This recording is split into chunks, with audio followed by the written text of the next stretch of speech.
Bhim army राष्ट्रीय अध्यक्ष मंजीत सिंह नोटियाल।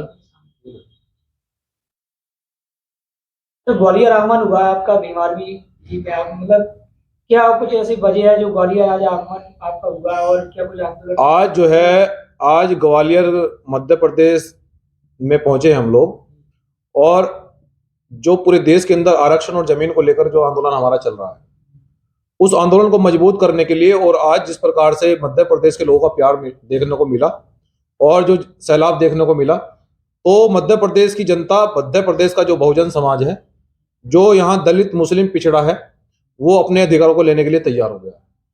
और भीम आर्मी और मंजीत सिंह नौटियाल मध्य प्रदेश में बहुजनों की लड़ाई को मजबूती से लड़ेंगे।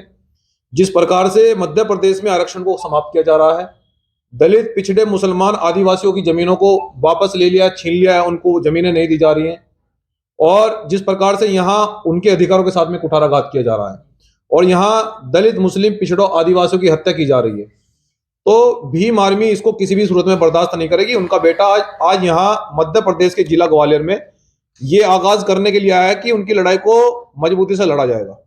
और जिस प्रकार से मध्य प्रदेश सरकार ने आरक्षण समाप्ति के लिए फरमान जारी किया है, मध्य प्रदेश कान खोलकर सुन ले, यदि आरक्षण को जल्द ही वापस नहीं किया गया और यहाँ बहुजन समाज के लोगों की जमीनों को यदि वापस नहीं किया गया, तो जो आक्रोश और जो जन सैलाब आप बहुत जल्दी मध्य प्रदेश में देखने को आप लोग देखने जा रहे हैं। यहाँ रोडों पर पैर रखने की जगह नहीं मिलेगी। मैं आज मध्य प्रदेश में यहाँ की सरकार से ये वादा करके जा रहा हूं।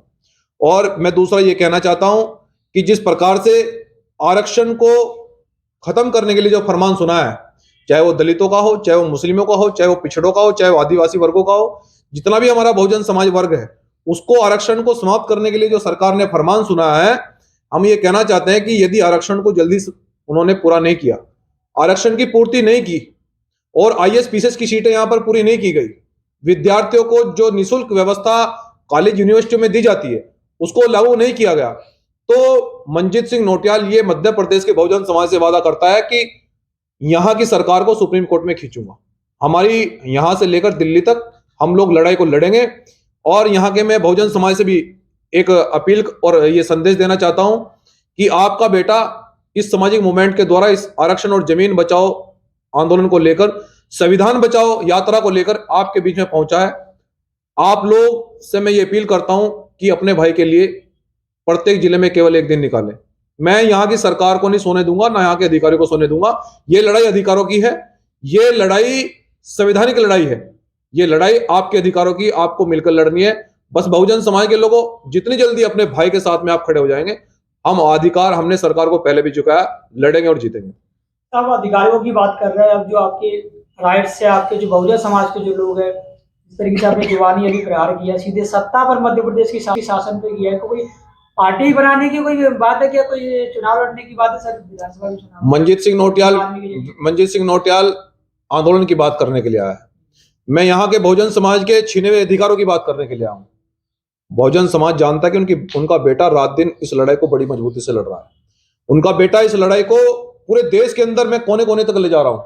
हमारे जितने भी प्रदेश के प्रभारी हैं, उपाध्यक्ष हैं, सब लोग जिम्मेदार लोग बैठे हैं कई प्रदेशों के। तो मैं कहना चाहता हूं कि मैं इस आंदोलन को मजबूत करने के लिए आया हूं। ये वो आंदोलन है जो बाबा साहब डॉक्टर अंबेडकर ने शुरू किया था। ये वो आंदोलन है जो छत्रपति साहूजी महाराज ने शुरू किया था। ये वो आंदोलन है जो मान्यवर साहब काशीराम जी ने शुरू किया था।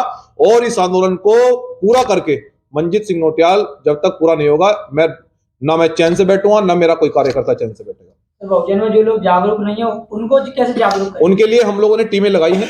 प्रत्येक जिले में, प्रत्येक विधानसभा में हम लोगों ने टीमों को मजबूती से लगा दिया है। आज मैंने सभी दिशा निर्देश अपने पदाधिकारियों को दे दिए हैं। सभी जिलों में हम लोग कैंपेनिंग करने के लिए मैंने आज दिशा निर्देश जारी कर दिए हैं, और बहुत जल्दी प्रत्येक जिले में कार्यक्रम होगा। आरक्षण आंदोलन के लिए आगाज हो चुका है, लड़ेंगे और जीतेंगे। एक सामान्य मैं सवाल करना चाहूंगा कि अभी हाल ही में समाजवादी पार्टी के उत्तर प्रदेश के पूर्व मंत्री रवि प्रसाद मौर्य ने रामचरितमानस की कुछ प्रतिलिपियां चला दी थी जी, तो उनका विरोध भी हुआ और कुछ संगठनों ने सपोर्ट भी किया है, सही भी ठहराया है, तो कितना नजरिए से आप देखिए, मैं संविधान को मानता हूं। संविधान में जो संविधान से ऊपर उठकर जो चीजें क्रिएट हो रही हैं, ऐसा नहीं होना चाहिए। लेकिन मैं ये कहना चाहता हूं कि जो रामचरितमानस में जो चौपाई जो लिखी गई है, वो असंवैधानिक है। मैं इसको स्पष्ट करता हूं। शूद्र को क्या सेवा करने का अधिकार है? वो ताड़न के अधिकारी हैं। कौन कहता है? अरे सब मनुष्य बराबर है, सभी संविधान में सब लोग बराबर हैं, ऐसा नहीं होना चाहिए। और मैं इसका मंच से विरोध करता हूं। यहाँ सभी जाति, सभी मजहब, सभी वर्गों को समान अधिकार दिया गया है, कोई ताड़न का अधिकारी नहीं हो सकता है, और यदि ऐसी व्यवस्था किसी ने अलाउ की है उस पर कार्रवाई होनी चाहिए। नए संविधान बनाने की भी, नए संविधान करने की भी बात की जा रही है कि एक नया संविधान बनेगा हिंदू राष्ट्र का। संविधान को मानने वाले लोग अभी 90% देश के अंदर जिंदा है, और भीम आर्मी और मनजीत सिंह नौटियाल जो भी संविधान को हाथ लगाएगा उसका संविधान जो है इलाज कर देगा। और अभी अभी हम लोग जिंदा हैं, देश की जनता को परेशान होने की आवश्यकता नहीं है। ये केवल कुछ लोग भड़काने का काम करते हैं, कुछ लोग जो है असंवैधानिक भाषा का उपयोग करके संविधान पर हमला करके कुछ लोग जो है ना माहौल खराब कराने का प्रयास करते हैं। तो ऐसे लोगों के चक्कर में ना आए हम लोग। ये देश वो देश है जिन्होंने आजादी की लड़ाई लड़ी, और आजादी की लड़ाई लड़कर हमारा देश पूरी दुनिया में क्यों विकसित है। यहाँ सभी जाति को, सभी मजहब को समान अधिकार दिया गया है, और इस देश का वो संविधान जो सभी जाति मजहब को बराबर का अधिकार देता है, तो संविधान को आँच आई ये हो नहीं सकता और न होने देंगे। अभी सर कुछ ऐसी घटनाएं भी मध्य प्रदेश में देखी, जैसे ग्वालियर में चरखा में हुई थी, ग्रामीण चरखा में, जहाँ धार्मिक भावनाएं आहत हुई, बाबा साहब अम्बेडकर की मूर्ति भी क्षतिग्रस्त की गई थी। किस नजरिए से आप कितना देखते हैं कि बीजेपी आरएसएस के लोग ये चाहते हैं कि संविधान को बदला जाए, और जिन लोगों ने 100 साल से सत्ता हथियाई हुई है, जो लोग 100 साल से कुर्सी नहीं छोड़ना चाह रहे हैं, परंतु संविधान ये कहता है कि एक मजदूर किसान का बेटा भी डीएम सीएम पीएम बन सकता है। लेकिन जिन लोगों ने बंदूक और तलवार के दम पर सत्ता हथियाई हुई है, कुर्सी नहीं छोड़ना चाहते, तो उनको संविधान से जो है ना डर लगता है। और संविधान के निर्माता बाबा साहब डॉक्टर अम्बेडकर हैं, तो वो इसलिए बाबा साहब डॉक्टर अम्बेडकर की प्रतिमा पर हमला करके ये जाहिर करना चाहते हैं कि यहाँ पितृसत्ता स्थापित रहे, और जबकि यहाँ लोकतंत्र है। यहाँ राजा जो है ना रानी के पेट से नहीं पैदा होगा, मत पेटी से पैदा होगा। ये संविधान में लिखा गया है, और जो संविधान में लिखा गया है भीम आर्मी और मनजीत सिंह नौटियाल उसको मजबूती से फॉलो भी कर रहे हैं और लागू भी कराएंगे। अभी आपने आरक्षण की बात की थी, जिस तरीके से मैं देख रहा हूँ, कुछ समय पहले करणी सेना आरक्षण के विरोध में आई थी, पर उनका विरोध का कहने का कि वो समर्थन में थी। जो आरक्षण है वो आर्थिक आधार पर किया जाए, उनका ऐसा कहना था। देखिए, जो संगठन आरक्षण का विरोध कर रहे हैं वो वही लोग हैं जिन्होंने 15% लोगों ने सत्ता हथियार की है। विरोध नहीं, वो कह रहे हैं हम उनके समर्थन में, आर्थिक आधार पर किया जाए आरक्षण, उनका कहना था ये। आर्थिक आधार पर किया जाए? आप ये बताइए कि मेरा समाज, इस देश के अंदर बहुजन 90% समाज वो आर्थिक रूप से कमजोर है, वो सामाजिक रूप से कमजोर है, वो जो है ना राजनीतिक रूप से कमजोर है। मैं ये कहना चाहता हूं, जो लोग आर्थिक रूप से आरक्षण की बात कर रहे हैं, आर्थिक रूप से करिए।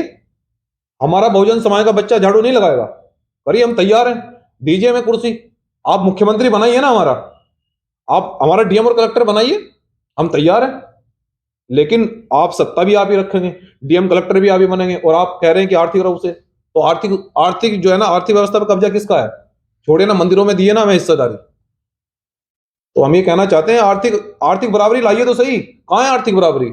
हमारा समाज 2 वक्त की रोटी के लिए आज भी मोहताज है, उसके बाद जमीनें नहीं है। आदिवासी लोग आप हाल देख लीजिए, कहाँ है आर्थिक बराबरी? कुछ सवर्णों का ये भी आरोप रहता है, जैसे आपके क्राइम के कुछ मुद्दे होते हैं जिसमें आपका जो फरियादी होता है वो क्राइम में वहां जाता है, थाने जाता है, या कुछ अन्याय होता है दवा, तो ऐसे में वो ये लोग भी आरोप लगाते हैं कि भीम आर्मी द्वारा कुछ फर्जी मुकदमे भी दर्ज कराए जाते हैं, या कुछ सर प्रशासन से या कुछ समझौता टाइप का किया जाता है। ऐसा कुछ चलता है? भीम आर्मी संविधान को मानती है, और यदि कोई व्यक्ति भीम आर्मी का नाम लेकर उसको बदनाम करना चाहता है, वो मामला दूसरा। कोई भीम आर्मी की कोई संगठन आंदोलन की तैयारी है ग्वालियर से, या कोई ऐसी आज आगाज हो गया है। सभी प्रदेशों में, सभी इस प्रदेश के सभी जिलों में आंदोलन होगा। कोई जिला ऐसा नहीं बचेगा जिसमें आरक्षण और जमीन को लेकर हम लोग आंदोलन नहीं करेंगे। अपने बहुजन समाज को यहाँ पर लेकर एकजुट होकर लड़ेंगे, और हम लोग सरकार को भी कहेंगे कि भाई हमारे अधिकार वापस दो, और जन जन तक इस आंदोलन को पहुंचाएंगे, और जब तक हमारी मांगे पूरी नहीं होती आंदोलन चलेगा। आपने अभी जैसे कहा था डीएम कलेक्टर हमारा बनाया जाए, भारत सरकार में पूर्व राष्ट्रपति रामनाथ कोविंद ऐसी कैटेगरी से थे, और अभी लगातार द्रौपदी मुर्मू ऐसी कैटेगरी राष्ट्रपति बनाई गई है। लेकिन उनकी तो जुबान पे ताला लगा रखा है ना।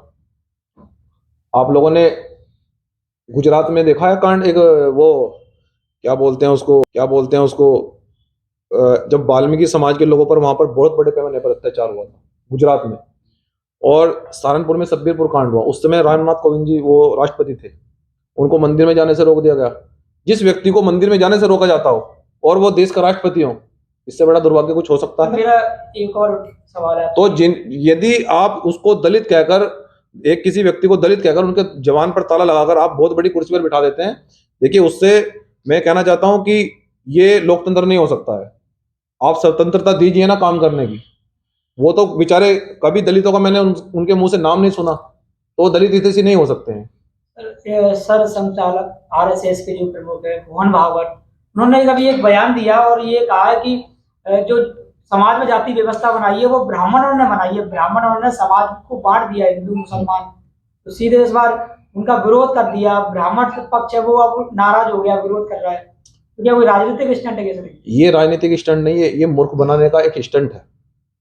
जब उन्होंने ये कहा है कि पंडित जो जातियां हैं वो पंडितों ने बनाई, तो पंडितों को देश में सरकार किसकी है? ब्राह्मणों की है। डीएमएसएसपी कौन है? ब्राह्मण है। किसने बनाए? आरएसएस ने तो बनाए। ये तैयार किसने किए? ये कुर्सियों पर किन लोगों ने बिठाए? इनके हाथों में सत्ता किसने दी? आरएसएस ने दी। और वही लोग जो है ना, तो ये आप लोगों ने एक नाम सुना, वो कहावत सुनी होगी, एक सांपनाथ और एक नागनाथ। तो ये वही लोग हैं जो ये भी कहते हैं कि जातियां ब्राह्मणों ने बनाई, पंडितों ने बनाई, और ये उन्हीं के द्वारा हमारे लोगों पर अत्याचार करते हैं, शोषण करते हैं, उनको मारा जाता है दलित के नाम पर। तो मैं कहना चाहता हूं कि उनकी करनी और कथनी में कितना फर्क है, आप समझ सकते हैं। क्या दलितों और जो अल्पसंख्यक वर्ग है उनको लुभाने की कोई कोशिश है? किनकी? आरएसएस जो संघ प्रमुख ने जो दिया बयान दिया। आरएसएस, मैं बताना चाहता हूं आपको, ओबीसी जो वर्ग है हमारा, वो बहुत बड़े पैमाने पर जागरूक हो चुका है। इस देश के अंदर जिस तरह से अभी अखिलेश यादव जी को जो है ना शूद्र बताया गया, ठीक है, तो ओबीसी वर्ग अब समझ चुका है, महापुरुषों की विचारधारा को वो जान चुका है कि हाँ, अब हमारा भला, अगर देश में हमारी सरकार बन सकती है, अगर हम बहुजन शासक बन सकते हैं, तो बहुजन संतों महापुरुषों की विचारधारा पर, न कि मनोवादी व्यवस्था पर। तो बहुजन समाज अब जाग चुका है, और अब बीजेपी के आरएसएस के बहकावे में बहुजन समाज नहीं आने वाला। सर आजाद पार्टी से क्या आपका कुछ ऐसा नाता है कि कभी भीम आर्मी के लोग आजाद पार्टी में देखने को मिलते हैं? भैया, अपन एक ही संगठन है, थोड़ा स्पष्ट। अपन आंदोलनकारी व्यक्ति है, और भीम आर्मी का कार्यकर्ता हूँ, भीम आर्मी को चला रहा हूँ। भीम आर्मी से जुड़ा हुआ कोई भी सवाल आप पूछ सकते हैं। भीम आर्मी के कार्यकर्ता को हम लोग यही सिखाते हैं कि अन्याय के खिलाफ डटे रहिए, हाथ में संविधान लेकर अधिकारों की बात करते रहिए, और ये बखूबी तरह से मनजीत सिंह नौटियाल और भीम आर्मी के कार्यकर्ता कर रहे हैं। धन्यवाद।